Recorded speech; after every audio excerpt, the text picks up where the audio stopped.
ৰাহুল এজন 12 পাছ কৰা ছাত্ৰ কলেজলৈ যোৱাৰ সপোন আছিল কিন্তু ঘৰটোৰ অৰ্থনৈতিক অৱস্থা ভাল নাছিল।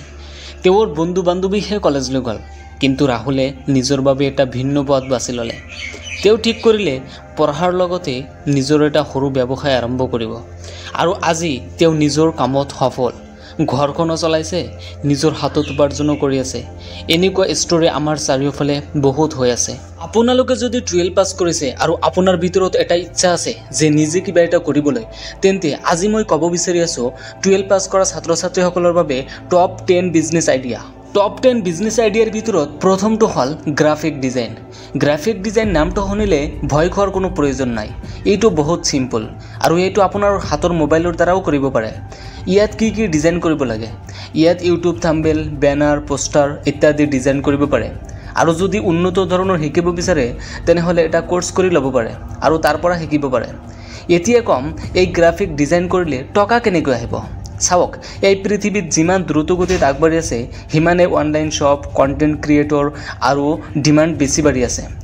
আপোনাৰ চিম্পল কাম, আপুনি ডিজাইন কৰক আৰু কণ্টেণ্ট ক্ৰিয়েটৰ লগত কানেকশ্যন বনাওক আৰু প্ৰতিটো ডিজাইনত 200ৰ পৰা 300 চাৰ্জ কৰক। আপুনি চালে আজিৰ পৰাই হাতৰ মোবাইলৰ দ্বাৰা এইটো ষ্টাৰ্ট কৰিব পাৰে। নাম্বাৰ 2, ইউটিউব চেনেল আৰম্ভ কৰা। যিহেতু আপুনি 12 পাছ কৰিছে তেন্তে আপুনি কিবা নহয় কিবা এটা বিষয়ত ইণ্টাৰেষ্ট আৰু আজিৰ পৰা সেই কামটো আৰম্ভ কৰক আৰু সেইটো সুন্দৰকৈ ভিডিঅ' বনাই ইউটিউব, ফেচবুক, ইনষ্টাগ্ৰামত আপলোড কৰিব পাৰে আৰু তাৰ পৰা ভালেমান টকা আৰ্ণ কৰিব পাৰে।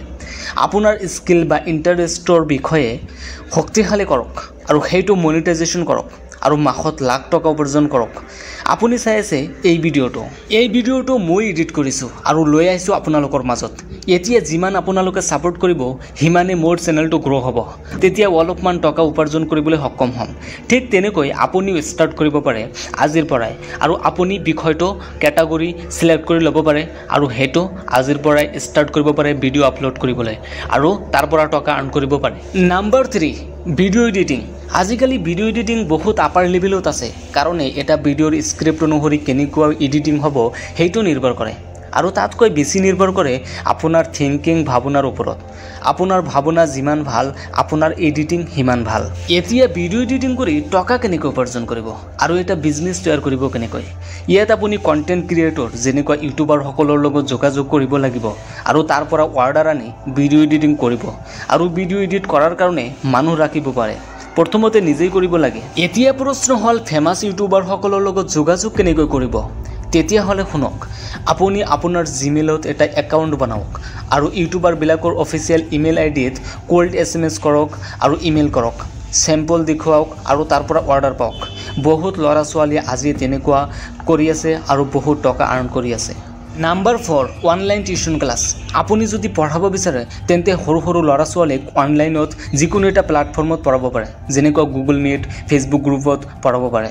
আপুনি যদি বেলেগ কাণ্ট্ৰিৰ ভাষা জানে সেই দেশৰ ল'ৰা ছোৱালীক অনলাইনত ঘৰত বহি পঢ়াব পাৰে আৰু বহুত টকা উপাৰ্জন কৰিব পাৰে।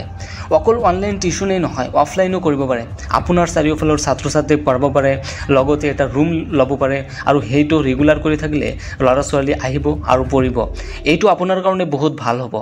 এইটোত কোনো ধৰণৰ ইনভেষ্টমেণ্ট নালাগিব, ডাইৰেক্ট আজিৰ পৰা ষ্টাৰ্ট কৰিব পাৰে আৰু টকা ঘটিব পাৰে। নাম্বাৰ 5, বেকাৰী সামগ্ৰী বিক্ৰী। যদি আপুনি ঘৰতে ডিজাইন কৰিবলৈ ভাল পায়, খাদ্যবস্তু বনাই ভাল পায়, কেক বনাই ভাল পায়, তেন্তে এইটো বিজনেছ আপোনাৰ বাবে। মই কিয় কৈ আছোঁ জানেনে? এইটো প্ৰেক্টিকেল এক্সাম্পল দি আছোঁ। যেনেকুৱা জন্মদিন পালন কৰিবলৈ, কিবা চেলিব্ৰেট কৰিবলৈ আৰু এইবোৰৰ ডিমাণ্ড লাহে লাহে বাঢ়ি গৈ আছে।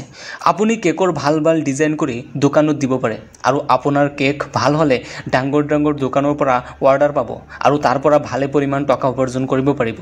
Number 6, content writing. কণ্টেণ্ট ৰাইটিঙত বহুত টকা উপাৰ্জন কৰিব পৰা যায়। ছাপ'জ আপুনি ব্লগাৰ, ইউটিউবাৰ, মুঠতে কণ্টেণ্ট যিসকলে বনায় তেওঁলোকৰ লগত যোগাযোগ ৰাখি চেম্পল দেখুৱাই আপুনি ঘৰতে বহি পাৰ্ট টাইম ৱৰ্ক ষ্টাৰ্ট কৰিব পাৰে। যিকোনো প্ৰডাক্ট যেনে জোতা, টি চাৰ্ট আদিৰ বিষয়ে লিখি ৱেবছাইটৰ পৰা প্ৰডাক্ট চেল কৰি লাখ টকা উপাৰ্জন কৰিব পাৰে। অকল আপোনাৰ এটাই কাম, আপোনাক লিখিব জানিব লাগিব। এইটো ভালদৰে শিকি ব্লগাৰৰ লগত যোগাযোগ কৰক আৰু টকা উপাৰ্জন কৰক। ঠিক সেইদৰে ইউটিউবাৰসকলৰ স্ক্ৰিপ্ট লিখি দিব পাৰে। যেনেকুৱা ডাঙৰ ডাঙৰ ইউটিউবাৰবিলাকৰ তেওঁলোকৰ টাইম নাথাকে স্ক্ৰিপ্ট লিখিবলৈ। আপুনি যদি সেই স্ক্ৰিপ্টবোৰ লিখি তেওঁক সহায় কৰিব পাৰে, তেনেহ'লে আপুনি তাৰ পৰা টকা উপাৰ্জন কৰিব পাৰে আৰু তেওঁৰ হেল্প হ'ল। আজিকালি বহুত ল'ৰা ছোৱালী কৰি আছে আৰু পঢ়িও আছে। Number 7, mobile repairing. মোবাইল ৰিপেয়াৰিঙৰ বিষয়ে আগৰ ভিডিঅ'ত কৈছিলোঁ। এতিয়া এটাই কম, মোবাইল ৰিপেয়াৰিং কোৰ্চ আছে, সেইবোৰৰ পৰাই শিকিব পাৰে। 6 মাহৰ পৰা 1 বছৰৰ ভিতৰত কমপ্লিট শিকি আপুনি নিজৰ কাম ষ্টাৰ্ট কৰিব পাৰে। বিজনেছ কেতিয়াও বন্ধ নহ'ব। এইটো মই আগৰ ভিডিঅ'ত কৈছিলোঁ কিছুমান ব্যৱসায়ৰ বিষয়ে, যিবোৰ কেতিয়াও বন্ধ নহ'ব, আপুনি বিচাৰিলে চাব পাৰে।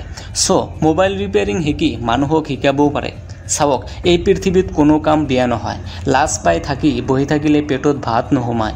সেইকাৰণে ষ্টুডেণ্ট লাইফটো অকল পঢ়ি নাথাকিব, পঢ়াৰ বাহিৰে নিজৰ ইণ্টাৰেষ্টৰ বিজনেছটো লাহে লাহে কৰিবলৈ যত্ন কৰক। নাম্বাৰ 8, বিজনেছ আইডিয়াটো হ'ল টি-চাৰ্ট ষ্টল। আজিকালি ল'ৰা ছোৱালীয়ে ফেশ্বন কৰিবলৈ ভাল পায়। আপুনি যিকোনো এটা ফিল্ড বাছি লৈ দোকান খুলিব পাৰে। টি-চাৰ্টৰ দোকান, স্পেচিফিক বস্তু, অকল টি-চাৰ্ট ৰাখক। ব্ৰাণ্ডেড কাপোৰবোৰ ৰাখিলে ষ্টুডেণ্টবোৰ কিনিব আৰু আপুনি ভালেমান টকা উপাৰ্জন কৰিব পাৰিব। আৰু ইয়াৰ লগে লগে দোকানখন ভাল ঠাইত ডেক'ৰেট কৰিব লাগিব। লাইটিং, ডিজাইনিং দি আৰ্টক ধুনীয়াকৈ সজাই ল'ব পাৰে, যাতে মানুহৰ দৃষ্টিকোণত পৰে। জনবহুল ঠাইত এনেকুৱা স্পেচিফিক দোকান দিলে ভালেমান টকা উপাৰ্জন কৰিব পৰা যায়। বিজনেছ আইডিয়াৰ ভিতৰত নাম্বাৰ 9টো হ'ল লোকেল ফুড ষ্টল। ইয়াৰ বিষয়ে কিছুমান এডভাইচ দিব খুজিছোঁ। যদি আপুনি এনেকুৱা ষ্টল খোলে, তেন্তে আপোনাৰ তাত লং টাইমলৈকে মানুহে আহি আপোনাৰ টেষ্টি খাদ্যৰ সোৱাদ ল'ব। যদি ভাল টেষ্টি দিব পাৰে, মানুহে বাৰে বাৰে আহি কিনে আপোনাৰ তাতে খাব। দোকানখন এট্ৰাক্টিভ বনাবলৈ অলপমান বেনাৰ ভালকৈ সজাই ল'ব পাৰে আৰু মানুহক বহিবৰ কাৰণে জায়গা বনাই দিব পাৰে। জ্বলন্ত প্ৰমাণ ডলি চাইলাৰ কথা ক'ব পাৰে। তেওঁৰ সৰু দোকানেৰে আজি এটা ব্ৰেণ্ড হৈ পৰিছে। সেইকাৰণে এইটো এটা লাভজনক আইডিয়া আৰু ইয়াৰ পৰা আপুনি প্ৰতিদিন ভালেমান টকা উপাৰ্জন কৰিব পাৰে আৰু এই বিজনেছটো কেতিয়াও বন্ধ নহ'ব। একেবাৰে লাষ্টৰ বিজনেছ আইডিয়াটো হ'ল number 10, digital marketing. Facebook ads, Google ads শিকি সৰু ব্যৱসায়ৰ বাবে কাম কৰক। যিমানবোৰ দোকান আছে, সেই সকলো দোকানীৰ প্ৰডাক্ট চেল কৰিব লাগে। তেওঁলোকে ইনফ্লুৱেঞ্চাৰ বিচাৰে, যাতে তেওঁলোকৰ প্ৰডাক্টবোৰ বেছি বিক্ৰী হয়। আপুনি তেওঁলোকৰ হৈ সেই পাৰ্টিকুলাৰ দোকানৰ এড ৰান কৰিব পাৰে। ফেচবুক, ইনষ্টাগ্ৰাম, ইউটিউবত আদি প্লেটফৰ্মত এড ৰান কৰিলে মানুহৰ চকুত পৰিব আৰু মানুহে সেই প্ৰডাক্টবোৰ কিনিবলৈ আগ্ৰহ প্ৰকাশ কৰিব। এই 10টা বিজনেছ আইডিয়াৰ ভিতৰত আপোনাৰ কোনটো বেছি ভাল লাগিছে আৰু আপুনি কোনটো ষ্টাৰ্ট কৰিবলৈ বিচাৰে, কমেণ্টত জনাবলৈ নাপাহৰিব। আজিৰ ভিডিঅ' এইখিনিয়ে। Bye bye.